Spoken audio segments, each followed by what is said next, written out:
Hello and welcome. This is a podcast explaining Ukraine by UkraineWorld.org. We continue our podcasts about the war which Russia started against Ukraine. This series is brought to you by Internews Ukraine and Ukraine Crisis Media Center, two Ukrainian media NGOs.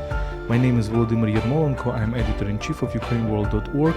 We are making this podcast with Tetyana Ogarkova, who is in charge of international outreach of Ukraine Crisis Media Center. Hello, Tanya. Hello. Before we start, let me remind you that you can support us on Patreon, patreon.com/UkraineWorld. As you can see, if you listen to our podcast, we try to balance between reporting about the hot events, the tragic events of this war of Russian invasion of Ukraine, and some background stories, background analysis. And today we are going to talk with you about Ukrainian culture. Why it is important? Because Russian propaganda tells you all the time, all these years and decades, that Ukraine doesn't exist, that Ukrainians are the same nation with Russians, that Ukrainian language is the same as Russian, and all this of course lies. So we will try to make an overview and to make a conversation about 10 things you should probably know about Ukrainian culture. Yes, indeed, and in a way, it's our answer to the question what we are fighting for. Because giving an answer to a question what Ukraine is, what Ukrainian culture is, it's also giving answer to a question why we are fighting against Russia and why we do have our own identity, our own history, language, religion, and many other things. So they are available for us, and that's why this talk is important for us. So the first thing, of course, is language, because when Russians are saying that Ukrainians and Russians are the same nation, you can just ask a Russian citizen to listen to Ukrainian TV stations or news broadcast and ask them if they understand Ukrainian language. And most probably they will say no, because Ukrainian language and Russian language are totally different. Of course, they are close because it's the same Eastern Slavic group, but with Belarusian, Russian, and Ukrainian. But for you to give an idea, it's probably the same as French and Italian, or Italian and Spanish. So, of course, this is the same Latin group, but not necessarily a French speaker will understand Italian speaker. Well, maybe we can compare the level of proximity of Ukrainian and Polish. They're quite much more closer, or Ukrainian and Belarusian. When we, for example, I don't know Belarusian language, but when the Belarusians speak, I do understand most of what maybe 80% of what they're saying. So on the level of lexics, the two languages are quite distinguished and quite different, and that's why it can sound something surprising for Ukrainians, because most of Ukrainians, they do understand Russian. We are almost all population is bilingual, so in a way we do understand Russian independently of the age. So our parents, but our generation and our kids as well, everybody understands Russian, but we also understand Ukrainian, and we were surprised. I do remember several situations when we asked our Russian friends at that time if they understood what we are talking about in Ukrainian, and the answer was no, really no. And indeed, in lexics, in words, Ukrainian have more common lexics with Belarusian and with Polish than with Russian. In some other aspects, it might be different, but it's important to note, right? And it's also important to understand that there is a huge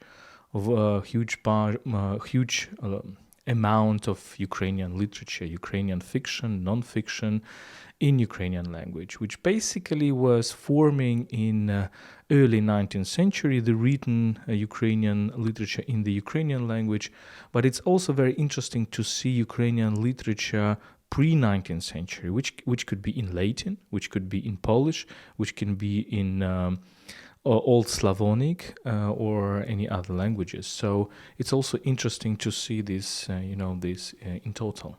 Another important story is the story of bands of Russian Empire. Specifically, there were a lot of bands of Ukrainian language, because they understood from the very beginning that language question is important.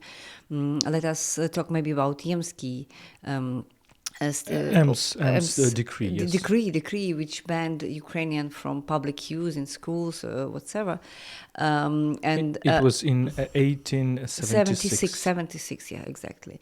There were several others. So this story is really serious, and it is political one, because Russians and Russian Empire in 19th century, they understood quite clearly that language identity is important. And what they were also doing, and we'll talk about that later in this during our conversation, is that they were trying to appropriate people coming from Ukraine, having Ukrainian background, but who switched to Russian language in one point of their careers. Like, for example, Mykola Gogol, or even Malevich, or some other people who were grasping talents, if you wish, from Ukraine, and presenting them later as Russian artists or Russian writers or whatever. Yeah, we have the very big story of this expropriation of Ukrainian culture by the Russian culture, unfortunately. So in the 19th century, it was a tactics of language ban, starting from the Valuev Circular in the 60s, which was kind of a reaction to Ukrainian national movement and Polish national movement in Russian Empire. And as you say, Ems decree in the 70s, so almost half of the century Ukrainian language was banned in the Russian Empire. In the Soviet Union, the situation was visibly better because Ukrainian language was allowed, but there was this long policy of what Ukrainian scholars are calling linguicide, when the two languages were artificially brought approximate to each other, harmonized, so to say, meaning that Ukrainian language was stripped of its lexics, of its, phraseology, many peculiar things, and brought closer to Russian. So just to give you an idea what is going on today we are experiencing a renaissance of the Ukrainian language, and Ukrainian state has been trying not to marginalize the Russian language, as Russian propaganda is saying, but to promote the Ukrainian language, to give more quotas for Ukrainian products in music, in cinema, in books, etc.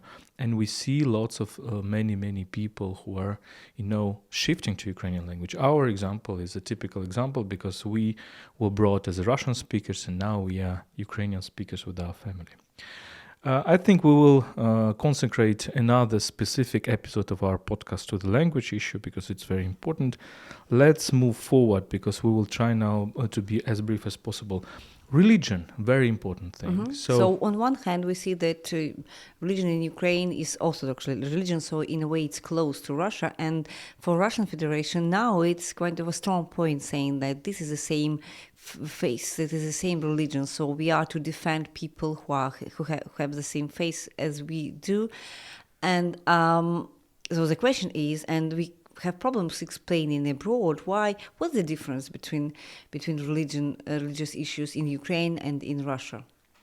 So the Ukrainian Orthodoxy has been different from the Russian Orthodox Church. It was always much more closer to the West, for example, to Constantinople or to Catholic or even Protestant influences.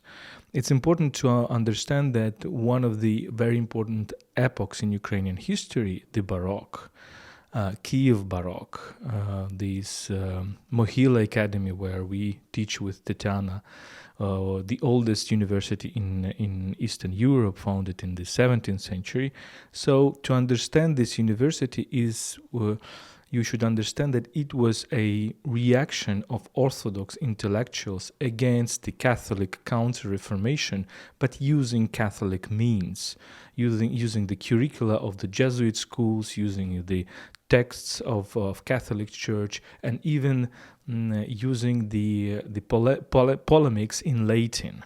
So it's very interesting, very paradoxical how, for example, in 17th century, Ukrainian Orthodox priests were publishing their pamphlets against Catholics in Latin, in the language of the opponent. Another interesting thing is of course, the Uniate Church, the Greek Catholic Church, which starts from the 16th century, which was supposed to unify Catholicism and Orthodoxy. It created a separate church, of course, for the Orthodox of Kiev. At that time, there were, of course, traitors. but gradually it turned out to be one of these elements of Ukrainian identity, especially in the Western Ukraine. So to sum it up, we have at least five Christian churches in Ukraine at that very moment, because we do have Catholics in the West. We have Orthodox. We have Unions. We have Moscow Patriarchate and Patriarch of Kiev. So it's four already, and we also have another, the last one, autocephalic, I guess. Yes. So just to make it clear, we have Roman Catholic Church, which is not that numerous. We have Greek Catholics, the Uniates, who are subordinate to the Pope but have the Orthodox rituals. We have Orthodox Church, which became close to Constantinople, what we are now calling the Orthodox Church of Ukraine's Orthodox Church of Ukraine, the PCU. After so-called Thomas. Yeah? Yes.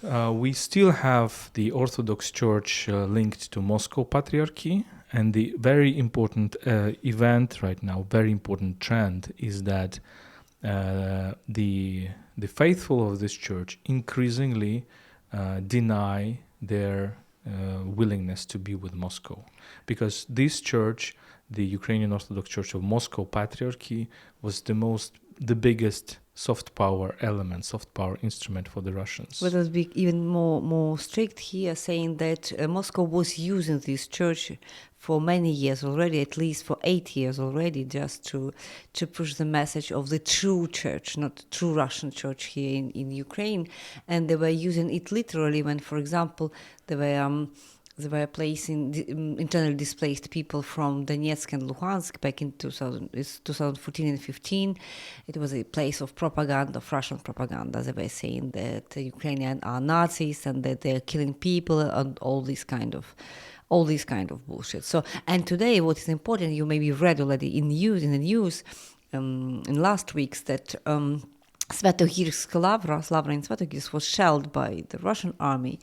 And not only faithful people of this church are turning to Kiev now, but also some monks and some religious. I mean, some people from this church is turning to Ukraine, because they do understand what does it really mean. I mean, Russian politics and Russian war.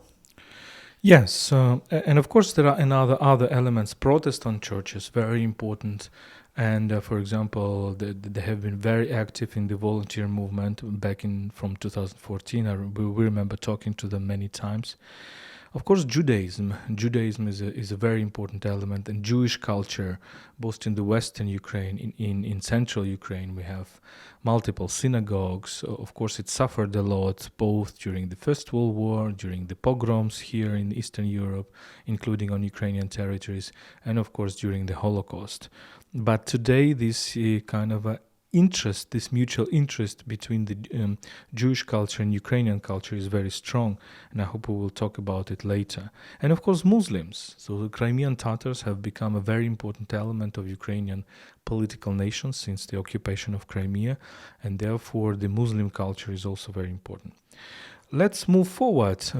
The third element which we would like to stress is kind of a bottom-up nature of Ukrainian culture. So Ukrainian culture has not been very strong in this aristocratic element, right? So the elites, in many aspects of its history, were choosing other identities. The Polish identity, a Lithuanian identity, a Russian identity, etc. And it's clear from the historical point of view, because elites for many centuries were not Ukrainian, because Ukraine for some centuries in its history didn't have a kind of statehood. So this is clear why they were either Polish or Russian or whatever.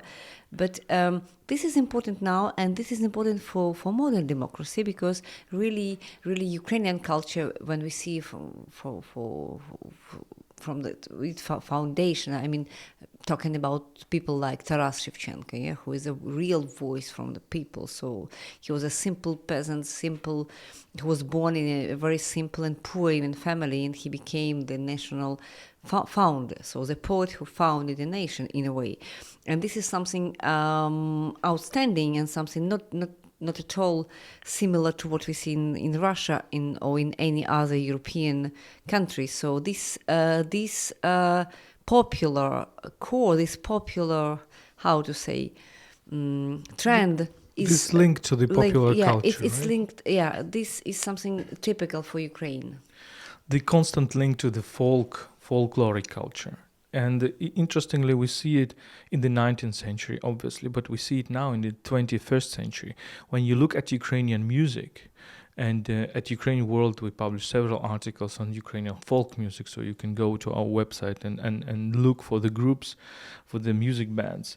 And they're so fantastic, they're so interesting. So they're using this folkloric element together with this very, very modernist element.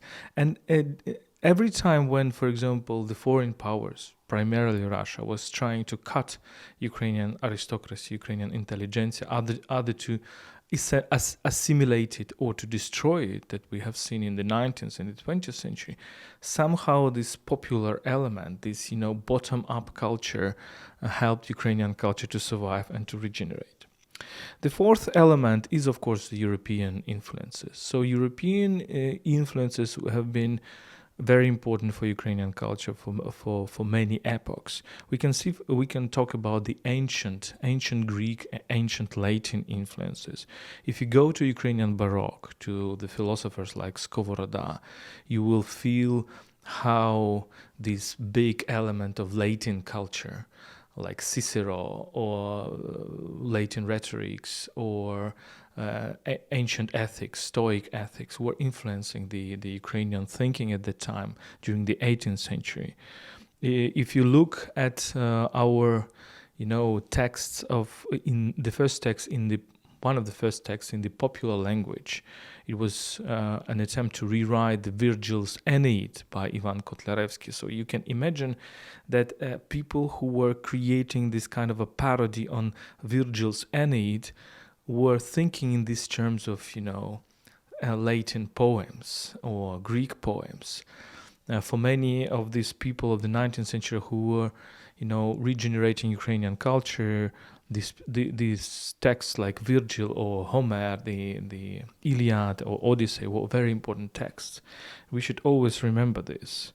Or maybe let's talk about Lesa Ukrainka, who is a female figure in Ukrainian literature canon. So she was extremely well educated. So, and what you can find in her dramas, you can always find these ancient stories, all these European culture starting from ancient Greece and Rome, and almost nothing from contemporary Ukraine. And she was quite often criticized for that. But she spoke many foreign languages, and she was able to read in exotic languages as well. And this is, she contradicts this point we made about Shevchenko and about this bottom-up Ukrainian culture, but we do see that in Ukrainian culture you have these two components. This trend coming from folk culture, but at the same time this aristocratic component is also present.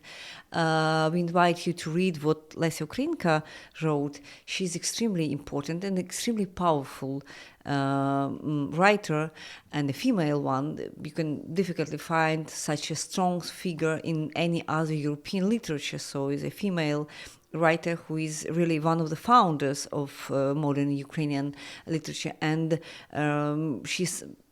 her dramas are something incredible. She is talking about ancient Greece, about Scotland, and about ancient Rome, and about many other things. About first Christians, yeah, as well. Yeah. So she's mastering all this European history, I would say, and trying to deliver, I would say, important messages for Ukraine, but not directly, but using all these European codes, so European traditions. So this is extremely important, and they live not almost the same time. Yeah, so in some 30 years of difference, and this is Ukrainian culture in 19th century. It's quite rich one.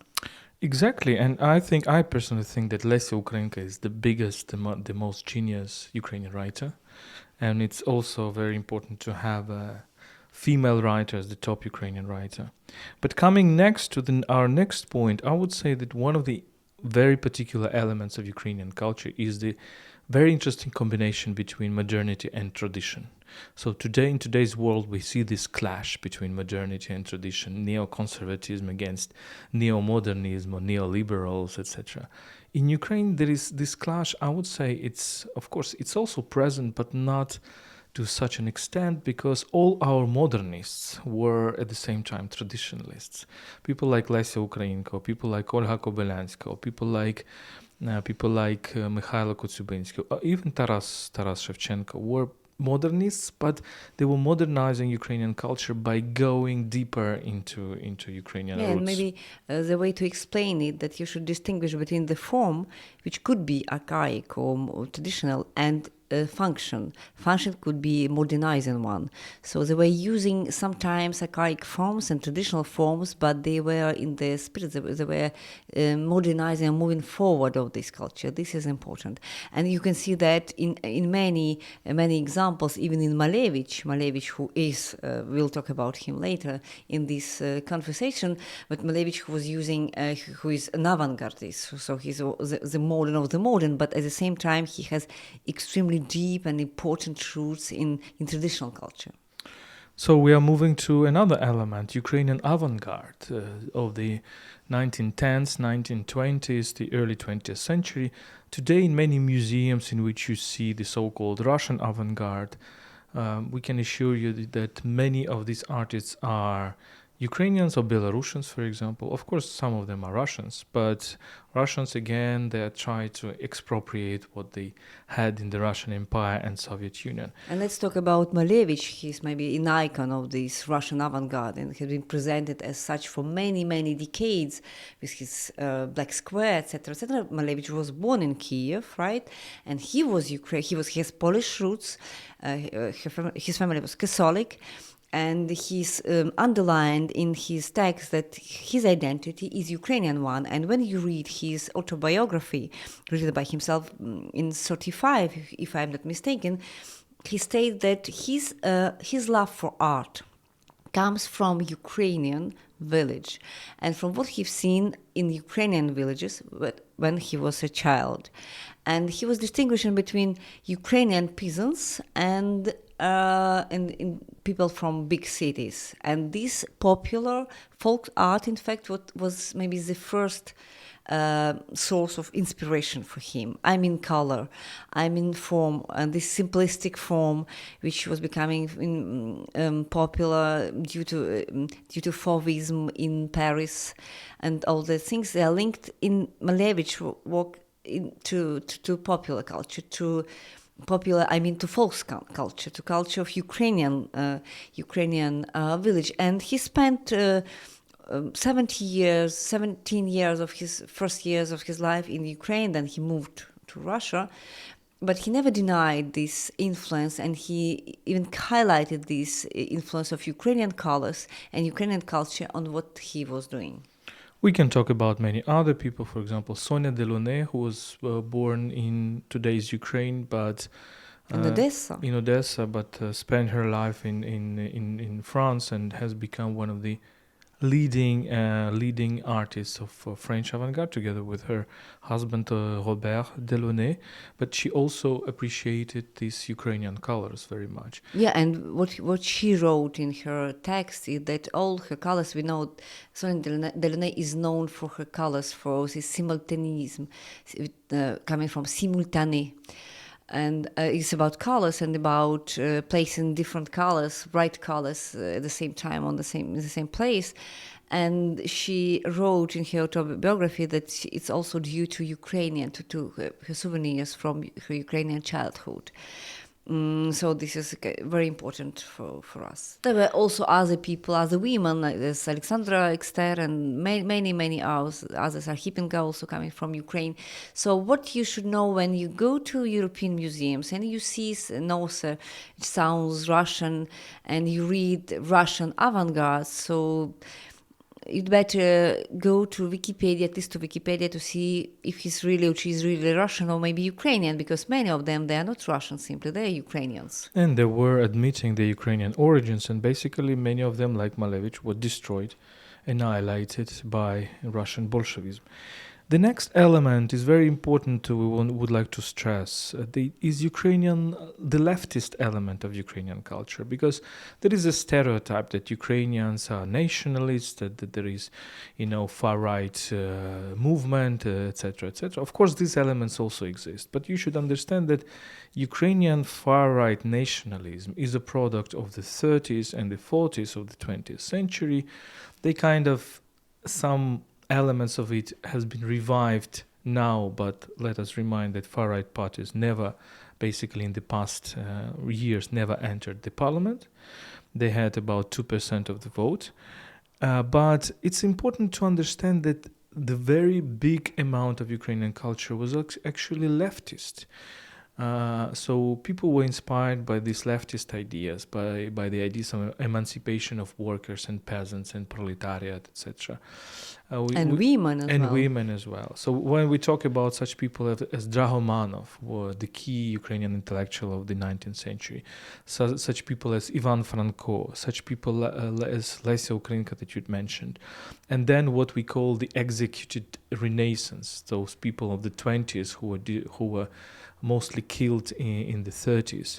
People like Khvilovy, people like Les Kurbas, people like Mykola Kulish, and many, many others. They were leftists, and they were thinking in terms of leftist culture, but they were proposing some other version of the leftism, other version of the Marxism than the Stalinism at the same time, and therefore they were annihilated. Yes, this leftist component is very important in Ukrainian culture in 1920s, 30s, but what we've seen later in Stalin's politics, they were erasing this national component in Ukrainian culture. And then we had this totalitarian regime for many decades. And what we see now is the kind of also reaction to this Soviet decades and these leftist ideologies. So if many Ukrainians are not able to talk seriously about left ideology today, it's also because we have these 70 years of totalitarian ideology, leftist one. So we are not in balance now. But do read Khvilovy and all these people. I mean, Khvilovy, that very talented genius, maybe right of the beginning of the 20th century, one of maybe one of the brightest one. They believed in left ideas. They believed in communism back in the 20s, and they also paid the price for the disillusion they have. But their version of communism was different than the Russian version of communism because it's a line going from Drahomanov through Venichenko to people like Khvilovy. It's again a bottom-up communism. It's an idea that we should rather work on this cooperation between workers, etc. It's not an idea of dictatorship of proletariat. Let's move very quickly to the three other elements. The eighth and the ninth is basically these other religions, and we stress the importance of the Jewish culture and Crimean Tatar culture, the Muslim culture. So the Jewish culture, of course, there are many writers whom you know, for example, they're coming from Ukraine. There is a Nobel Prize laureate, Agnon, who was active in Buchach, in the western Ukraine, and you still in Buchach you still have this courtyard, Agnon courtyard. You can go there. There are people like Joseph Roth, the famous writer from Brody, if I'm not mistaken, who has written this famous novel about the end of Austro-Hungarian Habsburg Empire, the Radetzky March. There is, of course, Paul Celan, this famous poet from Czernowitz, who basically the German language poet who was, reflecting upon these horrors of Holocaust. There's also a painter, Alexander Roitbut, who died just one year ago. Yeah. exactly, very Not even one not year. even In when the summer, previous summer. several months ago, who is also Jewish, and he lived in Odessa, and maybe one of the brightest artists of the contemporary Ukraine. It's so sad that he died. He was quite young. He was 59 years old. And some other brilliant examples of Jewish people. There are still many others like Matvey Weisberg or poet Boris Khersonsky. So this Jewish culture, it's something very common for Ukraine. You can find it in any region. It's not only in the West or somewhere in South, in Odessa. Odessa has very strong links to Jewish culture as well, to this Jewish humor. Also Dnipro, also those shtetls in the Western Ukraine, of course. In many of them, the memory is erased, unfortunately, due to the atrocities of the two world wars, due to the Holocaust, but also due to certain kind of amnesia during Soviet epoch, unfortunately, and we should not also erase the Ukrainian responsibility for this erasing memory. But it's important that in the past years there is a real interest to this Jewish. There are initiatives like Jewish Ukrainian dialogue and all the rest. So we should also remember that. And Crimean Tatars, an important people in Ukraine, and politically very much important after Russian annexation of the Crimea in 2014. So now you have a lot of is really very active cultural community. I mean, Crimean Tatars, people who live now in Lviv or in Kiev, who left Crimea because of security reasons, but some families still live in Crimea. And what we discovered for ourselves, this Crimean culture, there is competitions, cultural competitions for translations, etc., etc. So this is also a kind of modern project today. What we see, this is not a only traditional cultures. They are trying to modernize this Crimean Tatar culture, which has links to their religion in a way, to Muslims. So this is a different facet of what Ukrainian culture is today. So it is not at all this homogenic and simple culture.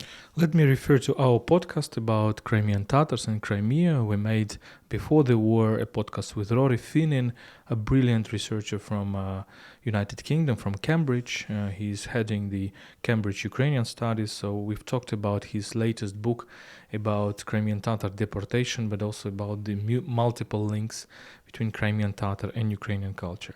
And the last element is probably something that encompasses all that. It's plurality. Plurality Ukrainian culture. You can see that it can be Ukrainian language and Russian language and Crimean Tatar language, and also a culture in Yiddish or a culture in Latin or in Polish traditionally, right? If we go back to centuries. It is very plural in terms of religions. All the Abrahamic religions are here, monotheist religions are here, with different denominations, with different versions. And geographically, it's very plural, very interesting. Ethnically, it's very plural, very interesting. Politically as well. So we would like to invite you to study more about Ukrainian culture. Believe me, there is a lot of good literature in English. So you just should search. If you don't know Ukrainian language or Russian language, it doesn't mean that you will not find information about it. There are lots of good things in English. You just have to search in your libraries in the internet. Mm-hmm. And let's end up saying that, this culture, Ukrainian culture, is something really extremely diverse, is extremely interesting, and it explains once again what we are fighting for today in this war, this cruel war against Russia, which Russia started against us. So we are fighting for this culture, for this possibility to be ourselves, to be different, to be diverse, to speak different languages, to use different traditions, to have different religions, but to live in peace and in tolerance each to other. Yes, this was a Explaining Ukraine podcast. Our series, since the war started, we started a series together with Ukraine Crisis Media Center. My name is Volodymyr Yermolenko. I'm chief editor of UkraineWorld.org and analytics director at Internews Ukraine. UkraineWorld is brought to you by Internews Ukraine. If you want to support us, you can do it on patreon.com/UkraineWorld. Stay with us and stand with Ukraine.